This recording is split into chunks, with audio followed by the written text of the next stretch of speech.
میرے دوستوں اور ساتھیوں، سورۃ الانبیاء کے چھٹے رکوع کی چند آیتیں تلاوت کی ہیں۔ ان آیات میں اللہ تبارک و تعالی نے حضرت زکریا کے واقعے کی طرف اور حضرت مریم کے واقعے کی طرف اشارہ کیا۔ حضرت زکریا کا واقعہ تفصیل سے پیچھے آ چکا ہے کہ انہوں نے اللہ تبارک و تعالی سے دعا کی تھی کہ مجھے اولاد کی نعمت سے نوازیے، تو اللہ تبارک و تعالی نے ان کی دعا کو قبول کیا اور انہیں حضرت یحییٰ علیہ السلام کی صورت میں بیٹا عطا فرمایا۔ اور حضرت مریم فرمایا کہ انہوں نے پاک دامنی اور عفت کے ساتھ زندگی گزاری۔ اللہ تبارک و تعالی نے اس میں اپنے حکم سے روح پھونکی اور ان کے ہاں بھی بیٹا پیدا ہوا، حضرت عیسیٰ علیہ السلام۔ فرمایا ان کو یعنی حضرت مریم کو اور ان کے بیٹے کو اللہ تبارک و تعالی نے جہان والوں کے لیے نشانی بنا دی۔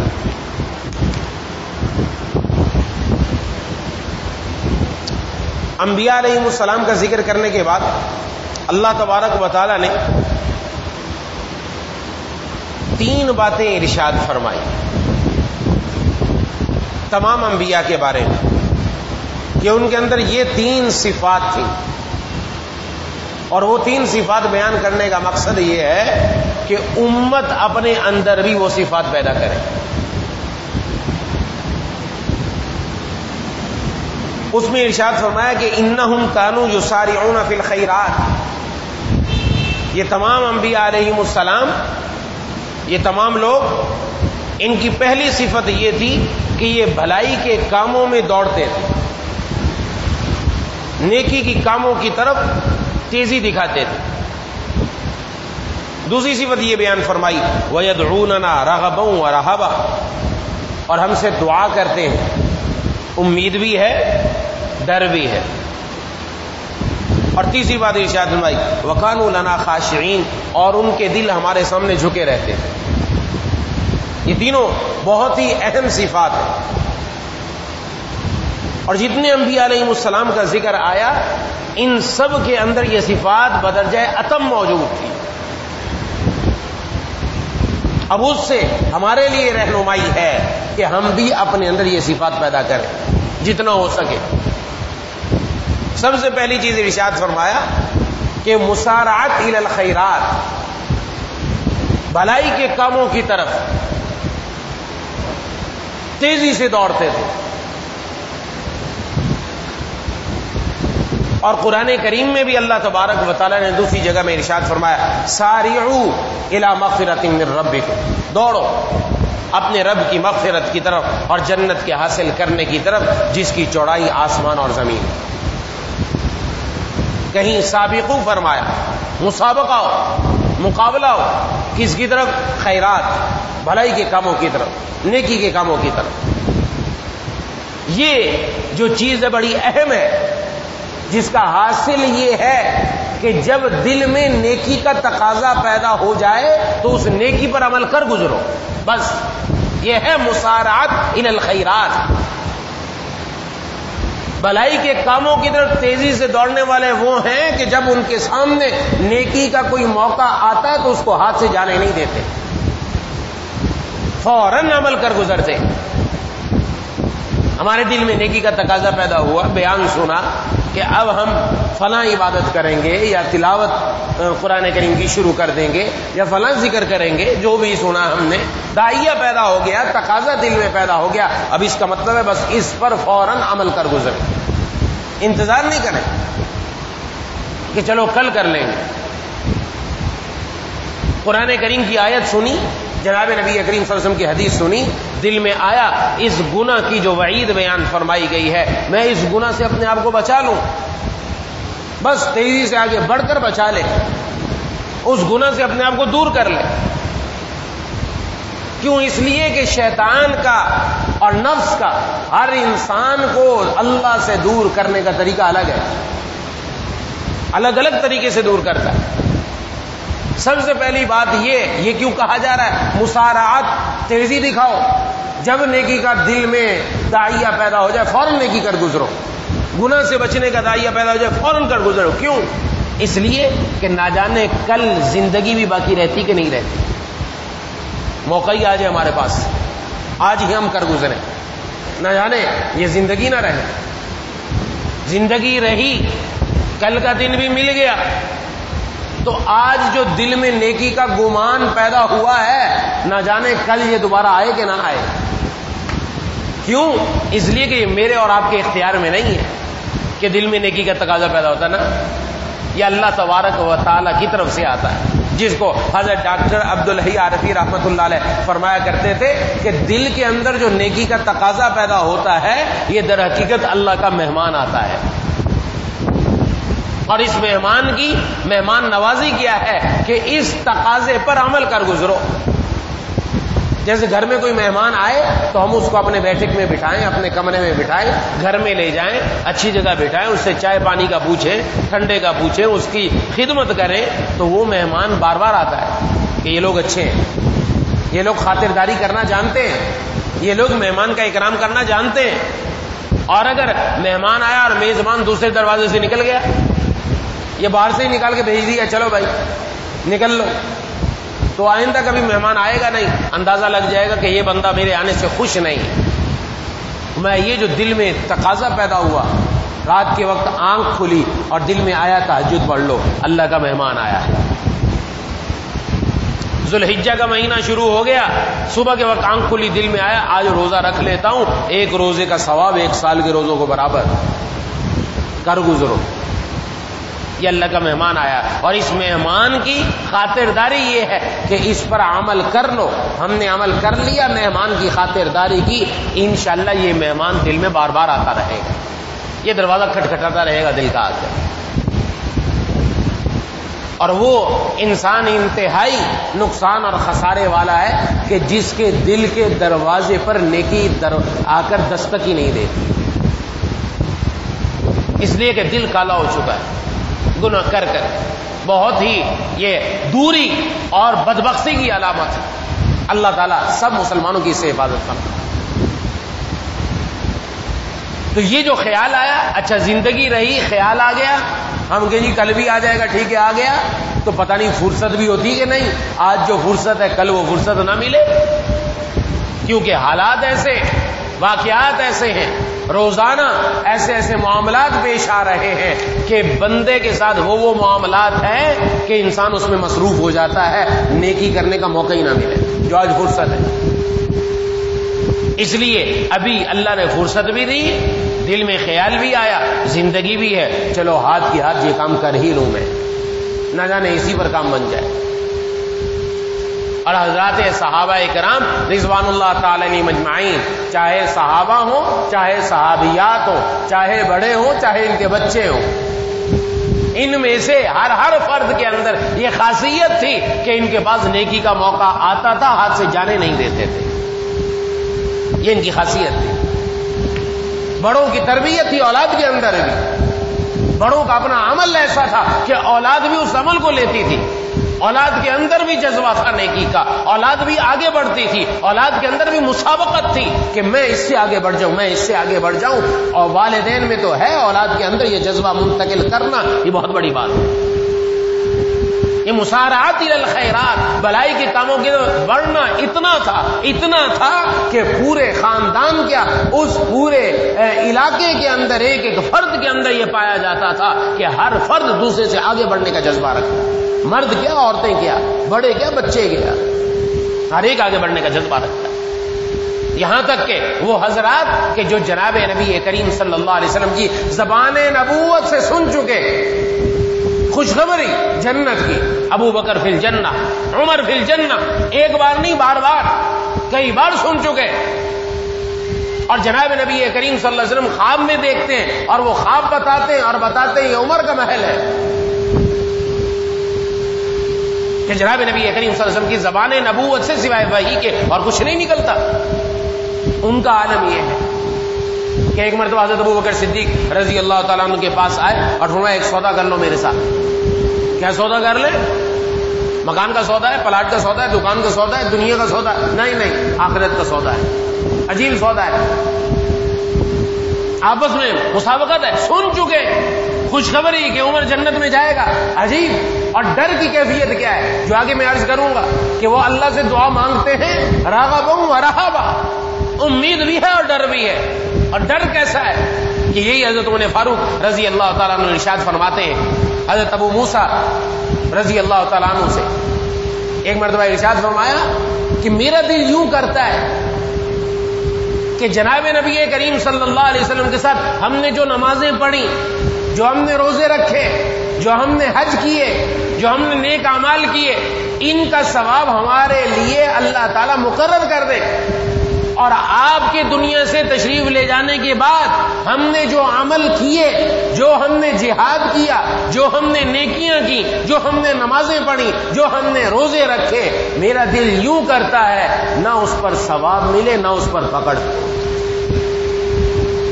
کیوں؟ کہ اس لیے کہ جو جناب نبی کریم صلی اللہ علیہ وسلم کے ساتھ عمل ہوا وہ تو یقیناً قبول ہوگا آپ صلی اللہ علیہ وسلم کی برکت سے. اور جب آپ نہیں موجود تھے ہم نے عمل کیا، نہ جانے وہ قبول بھی ہے کہ نہیں ہے. اور بجائے اس کے قبول کیا ہو اس کے اوپر سزا ہی ہو جائے. عمر یہ چاہتا ہے برابر سرابر چھوٹ جائے تو عمر کے لیے بڑی اچھی بات ہے. جو جناب نبی کریم صلی اللہ علیہ وسلم کی زبان نبوت سے اپنے لیے خوشخبری سن چکے جنت کی، دل کی کیفیت یہ ہے اپنے عمل پر بھروسہ ہی نہیں ہے کہ آپ صلی اللہ علیہ وسلم کے ساتھ جو عمل ہے وہ تو آپ کی برکت سے قبول ہوگا ضرور، لیکن بعد والے عمل کا پتہ نہیں، برابر سرابر ہی چھوٹ جائے. میں یہ غنیمت سمجھتا ہوں. اور آج ہماری کیا کیفیت؟ کسی نے نہیں جنت کی خوشخبری سنی، ہمارے لیے تو کوئی خوشخبری نہیں. پھر ہماری کیفیت کیا ہے؟ ہمارے اندر کیا حالت ہے؟ تو حضرت عمر فاروق رضی اللہ تعالیٰ نے حضرت ابو بکر صدیق رضی اللہ تعالیٰ نے سے فرمایا کہ سودا کر لیں میرے ساتھ. ہے کیا سودا ہے؟ فرمایا سودا یہ ہے کہ جناب نبی کریم صلی اللہ علیہ وسلم کے ساتھ آپ نے ہجرت کے ساتھ وقت آپ ساتھ تھے اور غار میں جا کر پناہ لی. وہ غار میں جو آپ نے رات گزاری ہے، عمر چاہتا ہے عمر کی زندگی کی ساری نیکیاں آپ لے لو، اس رات کی نیکی صرف مجھے دے دو. اس لیے کہ آپ کی اس رات کی نیکی عمر کی ساری زندگی کی نیکیوں سے بھی باری ہے. مسابقت الی الخیرات ہے، ایک دوسرے سے آگے بڑھنے کا جذبہ ہے کہ آپ کی نیکی بہت ہے مجھ سے. اور ہماری کیا کیفیت ہے؟ ہم 2 نمازیں پڑھ کر سمجھتے کہ ابھی وحی نازل ہوگی. ہم 2 نمازیں پڑھ کر سمجھتے مجھ جیسا کوئی دین پر عمل کرنے والا نہیں ہے. اپنے آپ کو ٹھیکیدار سمجھ لیتے ہیں. ماں باپ بھی نظر میں کمزور، بیوی بچے بھی نظر میں کمزور، یہ سارے حقیر سمجھے. ان کے ساتھ گفتگو کرنے کا ہمارا انداز ہی بدل جاتا ہے. تم کیا؟ میں تو ابھی نمازیں بھی پڑھ کے آیا، میں تو ذکر بھی، تلاوت بھی، تسبیحات بھی اور یہ بھی اور وہ بھی کر کے آیا. تم کچھ بھی نہیں. ہماری کیفیت تو یہ بن جاتی ہے جو آگے اللہ تعالیٰ نے تیسری بات ارشاد فرمائی ہے انبیاء علیہ السلام کے بارے میں کہ ان کی دل کی کیفیت کیا ہے. وَكَانُوا لَنَا خَاشِعِينَ. ان کے دل ہمارے لیے جھکے رہتے، ہمارے لیے. تو پہلی چیز ہے مسارعات الی الخیرات. جب بھی نیکی کا موقع آئے ہم میں سے ہر ساتھی عہد کرے انشاءاللہ وہ موقع ہاتھ سے جانے نہیں دیں گے. انشاءاللہ راستے میں جا رہے ہیں، چھوٹا سا موقع مل گیا، راستے کے اندر پتھر رکھا ہوا ہے، کیلے کا چھلکا ہے، دوسرا آئے گا تکلیف ہو جائے گی. دل میں خیال ہے، جاتے ہوئے خیال آتا ہے مومن کے، اور یقیناً آتا ہے کہ اس کو ہٹا دوں. پھر دل میں آتا ہے رہنے دو، پڑھا تو پڑھا رہے اور کسی نے نہیں ہٹایا تو میں کیوں ہٹاؤں. نہیں، یہ دل میں نیکی کا خیال ہے، بس جلدی سے اس کو ہٹا دو. تکلیف دہ چیز کو ہٹا دو. اس تکلیف دہ چیز کو آج ہم نے ہٹایا ہے، اللہ تبارک و تعالی جہنم کا عذاب ہم سے ہٹا دیں گے انشاءاللہ. ہٹا دیں. اب یہ معمولی عمل سمجھ دیں، نہیں، اس پر کام بن جانے والا. دیکھ نیکی کا خیال آیا، کر گزرو کر گزرو کر گزرو، بس نہ جانے وہی نیکی میری اور آپ کی زندگی کو بدل دے. اسی کا اثر ایسا ہو جائے کہ انسان کو اللہ تبارک و تعالیٰ کہاں سے کہاں تک پہنچا دے. اللہ تعالیٰ کے یہاں دیر تھوڑی ہے. اے دوست، جب ایام بھلے آتے ہیں گھات ملنے کی وہ خود آپ ہی بتلاتے ہیں. ان کے ہاں کیا دیر لگتی ہے. یہ جو موقع ملتا ہے یہ ہماری زندگی بدلنے کا موقع ہوتا ہے، زندگی بدل جائے بندے. اس لیے یہ بس مسارعات الی الخیرات. اور اب تو ہمیں زیادہ ضرورت ہے. یہ وہ دور چل رہا ہے جو دجالیت کا دور ہے. دجالیت کا فتنہ ہمارے سروں پر منڈلا رہا ہے اور ہمارے ایمان کو چھیننے کی فکر ہے اور پوری دنیا کی نظر ہے کہ مسلمانوں کے پاس باقی ایمان نہ رہے. اس لیے ساری طاقتیں اسی پر لگی ہوئی ہیں مسلمانوں سے ان کا ایمان چھین بس.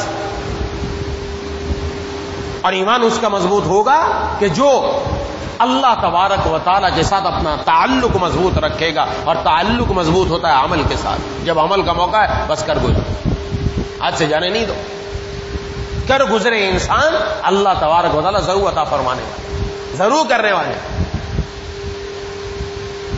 اس کا جو عہد رکھے گا اللہ تبارک و تعالیٰ ضرور حفاظت فرمائیں گے. اس لیے پہلی بات یہ.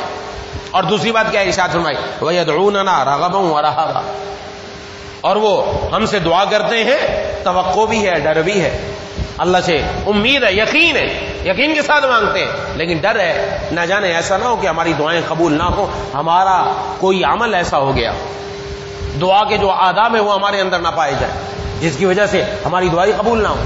ایسا نہ ہو کہ ڈر ہے, خوف ہے, لیکن اللہ سے مانگتے ہیں, ایسا نہیں کہ چھوڑ دیا, مانگتے ہیں راغب امید رکھ کر.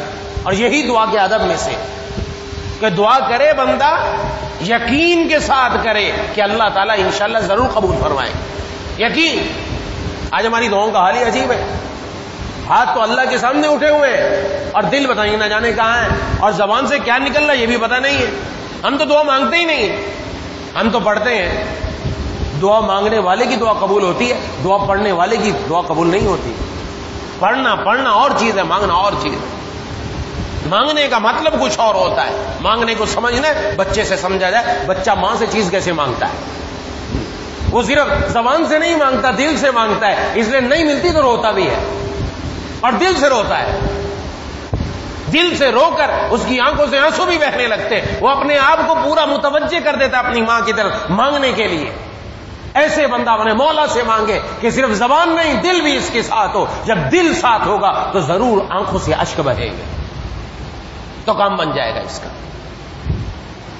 جب دل کو پتہ ہی نہیں مانگ کیا رہا ہے تو پھر کہاں سے آنکھ سے آنسو بہے گا, کہاں پتہ چلے گا آنکھ کو بھی کہ کچھ مانگا بھی ہے. نہیں پتہ چلتا, زبان سے نکل رہا ہے نا.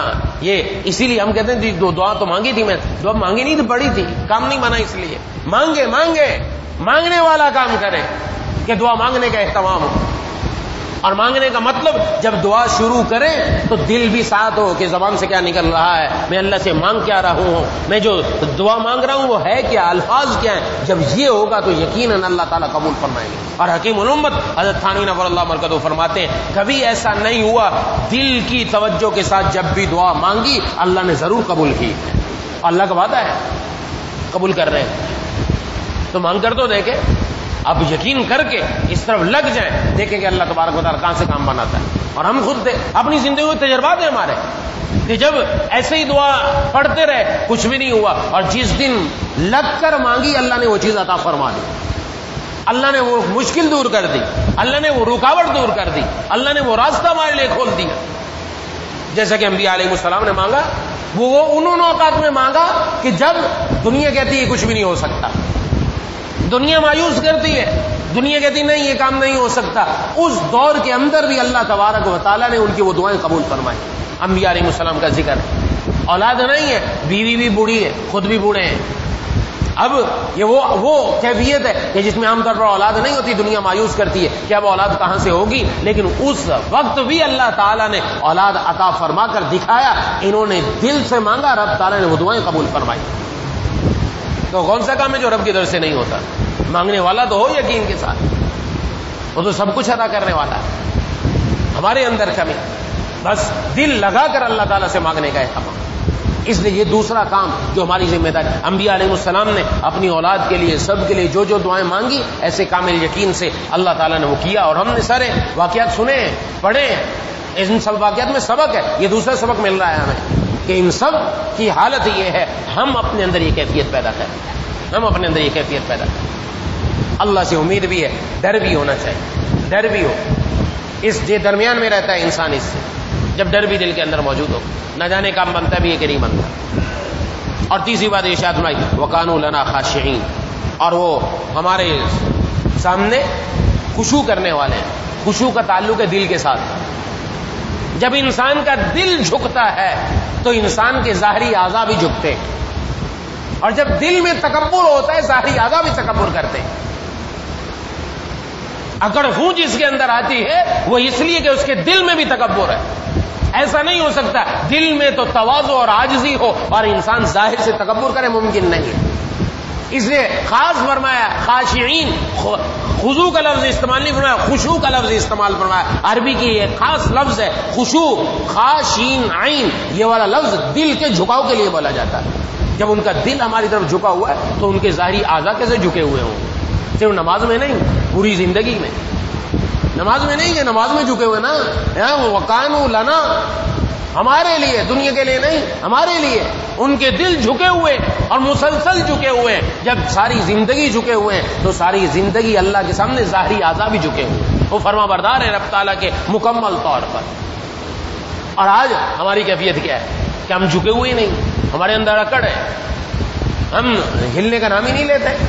قرآن کی آیات آ جائیں، احادیث آ جائیں، ہمارے چہرے پر جوں تک نہیں رینگتی، احساس تک نہیں ہوتا کہ جن کو سن کر ان کی زندگیاں بدل جایا کرتی تھی، آج وہ آیات سن کر ہماری زندگی میں ہوتا ہی نہیں کہ تو بھی اٹھ کر کام کر۔ حضرت ڈاکٹر عبداللہ یاردی رحمۃ اللہ علیہ نے عجیب مثال ارشاد فرمایا کہ جب گھر میں بریانی بناتے ہیں، گھر میں چاول بناتے ہیں تو چاول کو پہلے پانی میں ڈال کر اس کو ابالتے ہیں، تو چاول جب ابلتا ہے تو یہ ابلتے ہوئے ابتدا کے اندر جب برتن کے اندر سے آواز آتی ہے ٹک ٹک کی، تھوڑی تھوڑی دیر کے بعد وہ چاول اچھل کر اوپر لگتا ہے، تو یہ اس بات کی علامت ہے ابھی چاول کچا ہے، پکا نہیں، کچا ہے، اس کے کچے پن کی علامت ہے یہ اچھل رہا ہے۔ اور جب وہ بالکل نرم ہو جاتا ہے تو اس کو دم دیتے ہیں، جو دم دیتے ہیں تو وہ اس نرم ہو جاتا ہے بالکل، اور دم دیتے وقت اس کے اندر سے پھر خاص خوشبو پھوٹتی ہے جو پورے محلے میں پھیلتی ہے، پتہ چلتا ہے کہ یہاں بریانی بنی ہے، یہاں فلاں چیز بنی ہے، یہاں فلاں چیز بنی ہے۔ میں انسان کے اندر جب تک کچا پن ہے یہ بھی اچھلتا ہے اور اس کے اندر سے بھی ٹک ٹک کی آواز آتی ہے، میں کرتا ہے، اور جب اس کا دم نکالا جاتا ہے، یعنی نفس کا جب دم نکلتا ہے تو پھر اس کے اندر سے وہ خوشبو نکلتی ہے، یہ خود تو اللہ کا فرما بردار بنتا ہے، جہاں تک اس کی خوشبو جاتی وہ بھی اللہ کے پیارے بن جاتے ہیں، جس کے بارے میں جناب نبی کریم صلی اللہ علیہ وسلم نے ارشاد فرمایا مدینے میں رہتے ہوئے کہ یمن سے مجھے اللہ تعالیٰ کی محبت کی خوشبو آ رہی ہے۔ یہ خوشبو کون سی آ رہی تھی وہاں سے؟ وہاں ایک شخص موجود ہے جن کا نام حضرت اویس رحمت اللہ علیہ ہے، اویس قرنی، ان کے ایمان کی خوشبو جناب نبی کریم صلی اللہ علیہ وسلم کو مدینے میں اس کی خوشبو آ رہی ہے۔ یہ معمولی بات ہے کہ اپنے آپ کو مٹا رکھا تھا، ہے ہی نہیں، اور ہمارے اندر تو ہے ہی نفس بھرا ہوا، میں کے علاوہ ہمارے پاس اور کچھ ہے ہی نہیں، ہم تو کچھ سنتے ہی نہیں، کوئی دین کی بات بھی بتایا چلو بہت سن لی دین کی بات، تکبر ہے، یہ اکڑ ہے، یہ وہ چیز ہے جو ہمیں قرآن اور حدیث کے سامنے بیٹھنے نہیں دیتی، جھکنے نہیں دیتی، کیونکہ دل کے اندر اکڑ ہے، اور جس کے دل میں اکڑ ہے تو حدیث میں فرما دیا گیا رائی کے دانے کے برابر بھی ہے، یہ جنت میں نہیں جا سکتا، رائی کے دانے کے برابر۔ خشوع کی کیفیت اپنے اندر مانگنا چاہیے اللہ تعالیٰ سے، اللہم اجعل فی عینی صغیرہ وفی اعین الناس کبیرہ، اے اللہ مجھے میری نظر میں چھوٹا کر دے، لوگوں کی نظر میں بڑا ہونا چاہتے مانگو، یا اللہ لوگوں کی نظر میں بڑا کر دے، لوگوں کی نظر میں ذلیل نہیں کرواتا دین، اللہ تبارک و تعالیٰ کے محبوب جناب نبی کریم صلی اللہ علیہ وسلم نے اپنی نظر میں کمزور ہو جاؤ، اپنی نظر میں ذلیل ہو جاؤ، اپنی نظر میں چھوٹے ہو جاؤ، جو اپنی نظر میں چھوٹا ہو جاتا ہے رب تعالیٰ پوری دنیا میں اس کا ڈنکا بجا دیتا۔ اس لیے جگر نے کہا تھا میرا کمال عشق بس اتنا ہے اے جگر، میرا کمال عشق بس اتنا ہے اے جگر، وہ مجھ پہ چھا گیا میں زمانے پہ چھا گیا، میرا کمال یہ ہے کہ میں نے اپنے آپ پر اللہ کے حکموں کو نافذ کر دیا اور اپنی میں کو ختم کر دیا، مٹا دیا، اور اس کا نتیجہ کیا نکلا؟ رب تعالیٰ کی ذات احکام میرے اوپر چھا گئے اور میرا دنیا میں ڈنکا بج گیا۔ یہ تبھی ہوتا ہے جب انسان اپنے اندر سے یہ ختم کرے، مانگے۔ یہ دعا جناب نبی کریم صلی اللہ علیہ وسلم نے سکھائی، مانگنی چاہیے، یا اللہ مجھے میری نظر میں چھوٹا کر دے، مجھے میری نظر میں چھوٹا کر دے، لوگوں کی نظر میں بڑا کر دے۔ اور اس کے ساتھ شکر کرنے کی عادت، شکر اور تکبر دونوں جمع نہیں ہو سکتے، شکر گزار بندوں میں شامل کرنے کے لیے بھی جناب نبی کریم صلی اللہ علیہ وسلم نے دعا سکھلائی۔ حضرت معاذ رضی اللہ تعالیٰ عنہ کو ارشاد فرمایا، خاص خاص ارشاد فرمایا کہ ہر نماز کے بعد یہ دعا مانگنے کا اہتمام کرو، اللہم اعنی علی ذکرک و شکرک و حسن عبادتک، شکر کے لیے یا اللہ میری مدد فرمائی اپنے ذکر پر اور اپنے شکر پر اور اپنی اچھی عبادت پر، یہ مانگنا چاہیے۔ جب شکر گزاری آئے گی تکبر بھاگ جائے گا، آئے گا نہیں۔ اور نمبر 3، اس کو دور کرنے کے لیے، بھگانے کے لیے سلام کو پھیلائیں، سلام میں ابتدا کریں۔ کوئی بھی مسلمان مل جائے اس کے سلام کرنے سے پہلے السلام علیکم ورحمۃ اللہ، السلام علیکم ورحمۃ اللہ۔ جناب نبی کریم صلی اللہ علیہ وسلم نے اس کے لیے پروانہ جاری فرما دیا، فرمایا جو سلام میں ابتدا کرنے والا ہے وہ تکبر سے بری ہے، وہ تکبر سے بری۔ ہمارا سلام جاننے والے کو ہوتا ہے، اور خاص طور پر اگر مال ہے تو مالدار کو ہوتا ہے، غریب کو کوئی نہیں پوچھتا۔ ایسا نہیں ہو، یہ جو چیز اندر آ جائے تو دل جب جھک گیا تو ظاہری اعضاء ضرور جھکیں گے انشاءاللہ، دل جھک جائے۔ اور اس کے لیے میں نے یہ طریقے بتا دیے، یہ 3 صفات بڑی اہم جو زندگی کو بدل کر رکھ دینے والی، بدل کر رکھ دینے والی، اس لیے اپنے اندر لے کر آنے۔ سب سے پہلی چیز کہ ہم اس بات کی کوشش کریں کہ جب بھی نیکی کا موقع آیا انشاءاللہ اس کو ضرور کرنے کی کوشش کریں، اپنی ہمت کر کے کرنے کی کوشش کریں گے، ہو جائے گی انشاءاللہ ضرور۔ اور نمبر 2، اللہ سے دعا مانگنے کا اہتمام، توقع بھی ہو اللہ سے، امید بھی لگا رکھیے، ڈر بھی ہو، حضرت عمر فاروق رضی اللہ تعالیٰ عنہ کا بتا دیجیے۔ اور نمبر 3 کہ اس کے ساتھ دل بھی اللہ کی طرف جھکا ہوا، جب دل جھک گیا ظاہری اعضاء جھک گئے، رب تعالیٰ کا بندہ مکمل فرمانبردار ہو جائے گا، اور پھر زندگی کے اندر دیکھیں رب تعالیٰ کی عنایات اور کرم نوازیاں کیا ہو۔ دعا ہے کہ اللہ تعالیٰ مجھے اور آپ کو ان باتوں کو صحیح طور پر سمجھنے کی، اس پر عمل کرنے کی توفیق نصیب فرمائے۔ وآخر دعوانا الحمدللہ رب العالمین۔ بسم اللہ الرحمن الرحیم، الحمدللہ رب العالمین، الرحمن الرحیم، مالک یوم الدین، ایاک نعبد و ایاک نستعین، اہدنا الصراط المستقیم، صراط الذین انعمت علیہم غیر المغضوب علیہم ولا الضالین۔ اللهم صل علی سیدنا مولانا محمد وعلی آل سیدنا مولانا محمد وبارک وسلم۔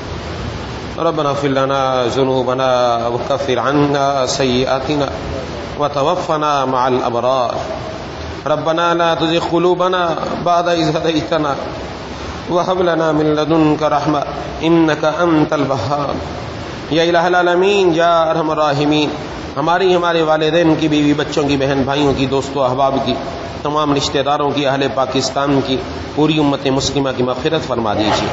مولا کریم اے الہ العالمین، اے ارحم الراحمین، یا ذی الجلال والاکرام، جو کچھ کہا اور سنا میرے کہنے میں، ساتھیوں کے سننے میں اخلاص پیدا فرما دیجیے۔ ہم سب کو مل کر اس پر عمل کرنے کی توفیق نصیب فرما دیجیے۔ یا اللہ ہم سب کو اپنی نظر میں چھوٹا کر دیجیے، لوگوں کی نظر میں بڑا کر دیجیے۔ یا الہ العالمین ہمیں اپنے شکر گزار بندوں میں شامل فرما لیجیے۔ یا اللہ ہمیں اپنے شکر گزار بندوں میں شامل فرما لیجیے۔ شکر کے مواقع زیادہ عطا فرما دیجیے، شکر کے مواقع زیادہ عطا فرما دیجیے۔ ہمارا ہر کام جو پھنسا ہوا ہے، رکا ہوا ہے، یا اللہ سارا کام ہمارا بآسانی بنا دیجیے، تمام رکاوٹیں دور فرما دیجیے۔ ہم میں سے ہر آدمی کے معاملات میں آسانیاں پیدا فرما دیجیے، آسانیاں پیدا فرما دیجیے۔ یا اللہ ہمارا سب سے بڑا مطمع نظر، مقصد، یا اللہ ترجیح دین کو بنا دیجیے۔ یا اللہ دین کو سب سے آگے رکھنے کی توفیق نصیب فرما۔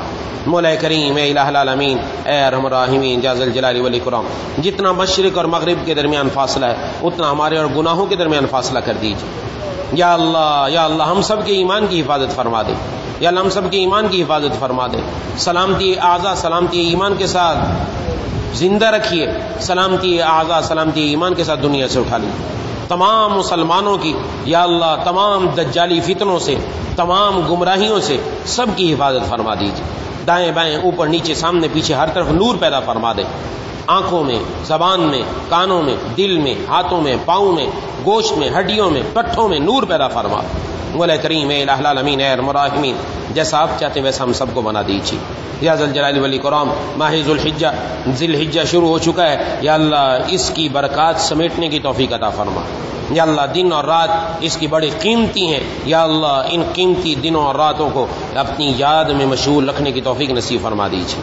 اے الہ العالمین، اے ارحم الراحمین، یا ذی الجلال والاکرام، یا اللہ جتنے بھی حاضرین مجھ سمیت موجود، ہم سب کے دلوں میں جتنی جائز تمنائیں سب پوری فرما دیجیے۔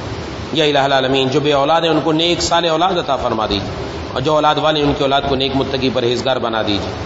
ہم میں سے جن کی اولاد ہے یا اللہ ہماری اولادوں کو ہماری آنکھوں کا تارا اور اپنا پیارا بنا لیجیے۔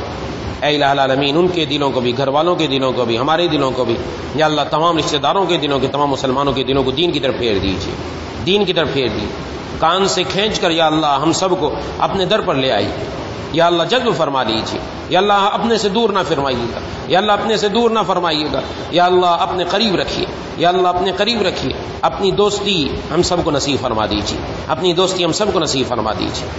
جتنی دعائیں آپ کے محبوب جناب نبی کریم صلی اللہ علیہ وسلم نے مانگی ہیں سب ہم سب کے حق میں قبول فرما، جن جن چیزوں سے پناہ مانگی ان سب سے ہم سب کو پناہ عطا فرما۔ ربنا تقبل منا انك انت السميع العليم وتب علينا انك انت التواب الرحيم۔ صلی اللہ تعالی علی خیر خلق محمد وعلی آلہ وسلم۔